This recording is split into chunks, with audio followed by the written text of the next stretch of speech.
Yosua 10, pertempuran dekat Gibeon. Yosua merebut bagian selatan Kanaan. Setelah terdengar oleh Adoni Zedek, Raja Yerusalem, bahwa Yosua telah merebut Ai dan telah menumpasnya, seperti yang dilakukannya terhadap Yeriko dan terhadap rajanya, demikianlah juga dilakukannya terhadap Ai dan terhadap rajanya. Dan bahwa penduduk kota Gibeon telah mengadakan ikatan persahabatan dengan orang Israel dan diam di tengah-tengah mereka. Maka sangat takutlah orang, sebab Gibeon itu kota yang besar, seperti salah satu kota kerajaan, bahkan lebih besar dari Ai, dan semua orangnya adalah pahlawan. Sebab itu Adoni Zedek, Raja Yerusalem, menyuruh orang kepada Hoham, Raja Hebron, kepada Piream, Raja Yarmut, kepada Yafia, Raja Lakis, dan kepada Debir, Raja Eklon, mengatakan, "Datanglah kepadaku dan bantulah aku supaya kita menggempur Gibeon, karena telah mengadakan ikatan persahabatan dengan Yosua dan orang Israel." Lalu kelima raja orang Amori itu berkumpul dan bergerak maju. Raja Yerusalem, Raja Hebron, Raja Yarmut, Raja Lakis, dan Raja Eglon, mereka beserta seluruh tentara mereka. Mereka berkemah mengepung Gibeon dan berperang melawannya. Lalu orang-orang Gibeon itu menyuruh orang kepada Yosua ke tempat perkemahan di Gilgal, mengatakan, "Jangan menarik tanganmu daripada hamba-hambamu ini. Datanglah dengan segera kepada kami. Lepaskanlah kami dan bantulah kami, sebab semua raja orang Amori yang diam di pegunungan telah bergabung melawan kami."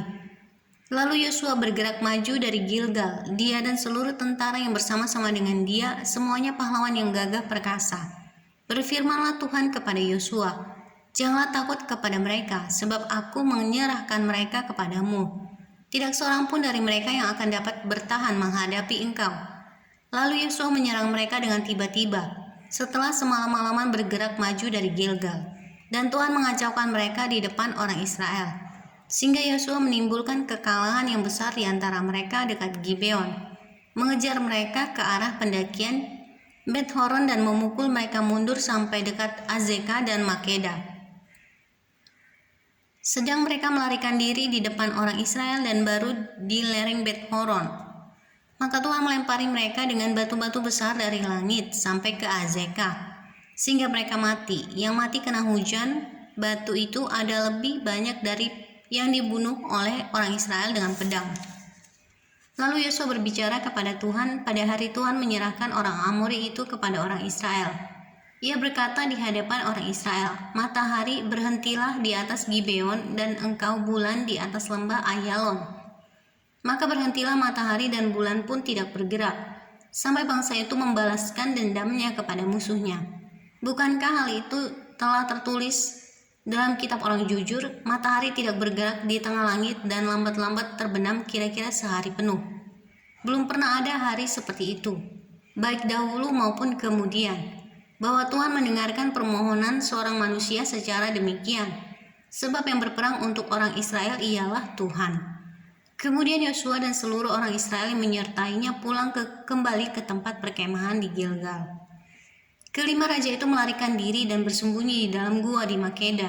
Kepada Yosua dikabarkan demikian, kelima raja itu telah ditemukan bersembunyi di dalam gua di Makeda. Lalu berkatalah Yosua, "Gulingkanlah batu-batu yang besar ke mulut gua itu dan tempatkanlah di sana orang untuk menjaga mereka. Tetapi janganlah kamu berhenti, kejarlah musuhmu dan hantamlah barisan belakangnya. Janganlah biarkan mereka masuk ke dalam kota-kota mereka, sebab Tuhan Allahmu menyerahkan mereka kepadamu." Setelah Yosua dan orang Israel selesai menimbulkan kekalahan yang besar di antara mereka, sampai mereka dihancurkan sama sekali, beberapa orang dari mereka dapat lolos dan masuk ke kota-kota yang diperkuat. Pulanglah seluruh bangsa itu dengan selamat kepada Yosua ke tempat perkemahan di Makeda. Tidak ada seorang pun yang berani melemparkan kata-kata ancaman terhadap orang Israel. Kemudian berkatalah Yosua, "Bukalah mulut gua dan keluarkanlah kelima raja itu dari dalam dan bawa kepadaku."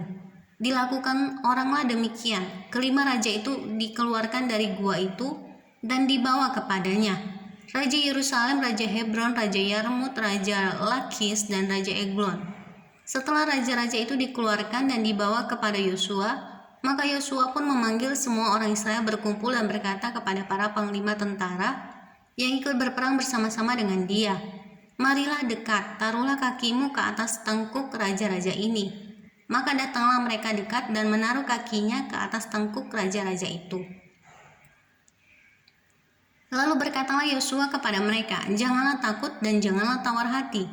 Kuatkan dan teguhkanlah hatimu, sebab secara itulah akan dilakukan Tuhan kepada semua musuhmu yang kamu perangi." Sesudah itu Yosua membunuh raja-raja itu dan menggantung mereka pada 5 tiang. Dan mereka tinggal tergantung pada tiang-tiang itu sampai matahari terbenam.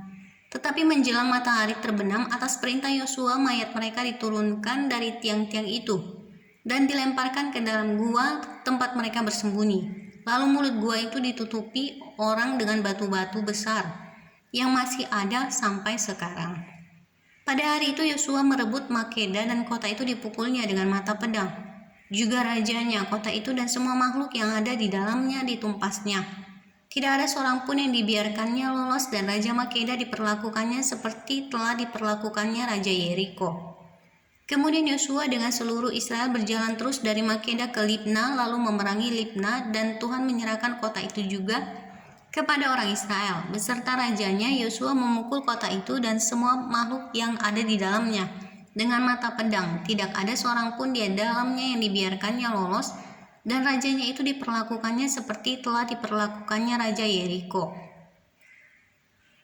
Kemudian Yosua dengan seluruh Israel berjalan terus dari Libna ke Lakis, lalu berkemah mengepung kota itu dan berperang melawannya. Dan Tuhan menyerahkan Lakis kepada orang Israel.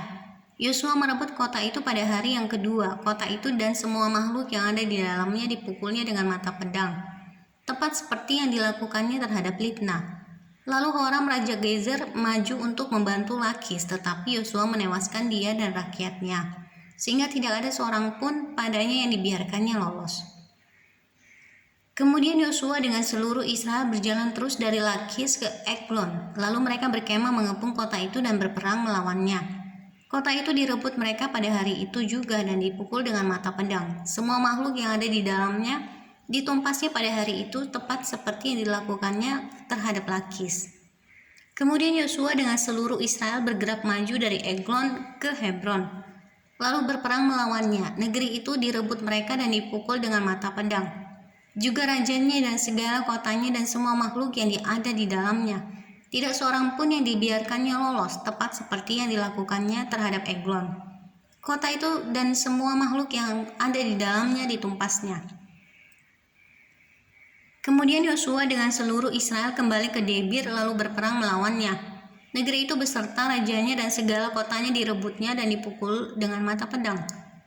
Semua makhluk yang ada di dalamnya ditumpas mereka. Tidak seorang pun yang dibiarkannya lolos seperti yang dilakukannya terhadap Hebron. Demikianlah dilakukan terhadap Debir beserta rajanya, sama seperti yang dilakukannya terhadap Libna beserta rajanya. Demikianlah Yosua mengalahkan seluruh negeri itu, pegunungan tanah Negeb, daerah bukit dan lereng gunung beserta semua raja mereka. Tidak seorang pun yang dibiarkannya lolos, tetapi ditumpasnya semua yang bernafas, seperti yang diperintahkan Tuhan Allah Israel. Yosua menewaskan mereka dari Kades Barnea sampai Gaza, juga seluruh raja Gosyen sampai Gibeon. Semua raja ini dan negeri mereka telah dikalahkan Yosua sekaligus. Sebab yang berperang untuk orang Israel ialah Tuhan Allah Israel.